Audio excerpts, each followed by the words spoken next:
कुदरत ने एक बार फिर पहाड़ों से लेकर मैदान तक इंसानों को चिंता में डाल दिया है। उत्तराखंड के उत्तरकाशी से लेकर उत्तर प्रदेश के प्रयागराज तक फैली तबाही ये बताने के लिए काफ़ी है कि प्रकृति के साथ की गई लापरवाही अब भारी पड़ने लगी है। जहां उत्तरकाशी के धराली गांव में देखते ही देखते पूरा बाजार बह गया, वहीं प्रयागराज की गलियों में पानी भर जाने से जनजीवन ठप हो गया। ये सिर्फ प्राकृतिक आपदा नहीं, इंसानी गलतियों का नतीजा भी है। आप देख रहे हैं निगाहें इंडिया न्यूज़। उत्तरकाशी का धराली गांव, जो गंगोत्री धाम से जाने वाले तीर्थयात्रियों का अहम पड़ाव है, हाल ही में भीषण तबाही का शिकार हुआ। अचानक आए सैलाब ने सिर्फ मकान और दुकानें ही नहीं बल्कि सदियों पुराना इतिहास भी मिटा दिया। खीर गंगा नाम की नदी, जो आम दिनों में शांत रहती है, बरसात में ऐसा उग्र रूप ले आई कि महज चंद सेकंड में पूरा इलाका मलबे में पड़ गया।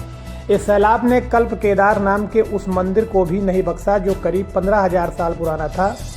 लोक आस्था से जुड़े इस मंदिर की स्थानीय लोग महादेव का निवास मानते थे।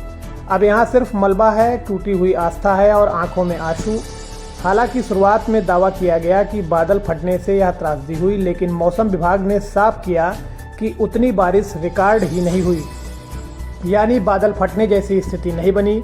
उनका मतलब साफ है कि हादसा किसी एक कारण से नहीं, कई वजहों से हुआ है, जिससे बड़ी भूमिका है इंसान का पर्यावरण के साथ किया गया छेड़छाड़। वैज्ञानिकों के अनुसार धराली गांव हिमालय की बेहद संवेदनशील दरार मेंट सेंट्रल थ्रस्ट पर बना है।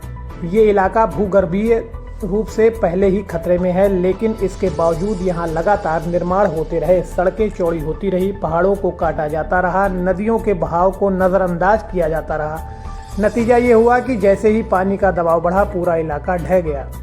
अब रेस्क्यू टीमें लगी हैं, एनडीआरएफ से लेकर सेना तक लोगों की तलाश जुटी है। सैकड़ों लोगों को बचा लिया गया, लेकिन कई अभी भी लापता हैं। दुख की बात यह है कि कोई पहली बार नहीं हुआ, इससे पहले भी 2013 और 2014 में धराली इसी तरह की तबाही देख चुका है। वैज्ञानिकों ने तब भी चेतावनी दी थी कि इस गांव को शिफ्ट कर देना चाहिए, लेकिन उस चेतावनी को फाइलों में दफन कर दिया गया। धराली की ये कहानी पहाड़ों की है, लेकिन मैदान भी इसे अछूते नहीं है। प्रयागराज में गंगा और यमुना का जलस्तर खतरे के निशान से ऊपर पहुंच चुका है, जो अब धीरे धीरे कम हो रहा है। सड़कों पर नावें चल रही हैं, गलियों में पानी भरा है और लोग छतों पर दिन रात बिता रहे हैं। स्कूल, अस्पताल और दुकानें बंद हैं। जिन गलियों में बच्चों की किलकारियां गूंजती थी, वहां अब बाढ़ का सन्नाटा है। बाढ़ और भूस्खलन जैसी घटनाएं अब बार बार हो रही हैं, कभी उत्तराखंड, कभी हिमाचल, तो कभी उत्तर प्रदेश।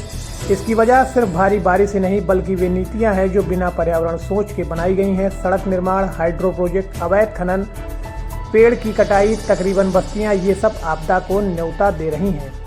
उत्तरकाशी से लेकर प्रयागराज जो कुछ भी हुआ, वो सिर्फ चेतावनी नहीं, एक मौका भी है सुधार का। अगर अब हम भी नहीं सुधरे तो अगली तबाही शायद विनाशकारी होगी। दोस्तों, अगर आप चाहते हैं कि आपके संस्थान, व्यापार या ब्रांड की पहचान हर घर तक पहुंचे और आपकी आमदनी में दिन दूनी रात चौगुनी तरक्की हो, तो आप वक्त आ गया है निगाहें इंडिया न्यूज़ पर अपना विज्ञापन देने का। आप हमसे हमारे आधिकारिक ईमेल आईडी nigahenindianews@gmail.com पर संपर्क कर सकते हैं, क्योंकि निगाहें इंडिया न्यूज़ है प्रयागराज का पहला और सबसे भरोसेमंद स्थानीय न्यूज़ चैनल, जो सिर्फ और सिर्फ आपकी आवाज़ को बुलंद करता है।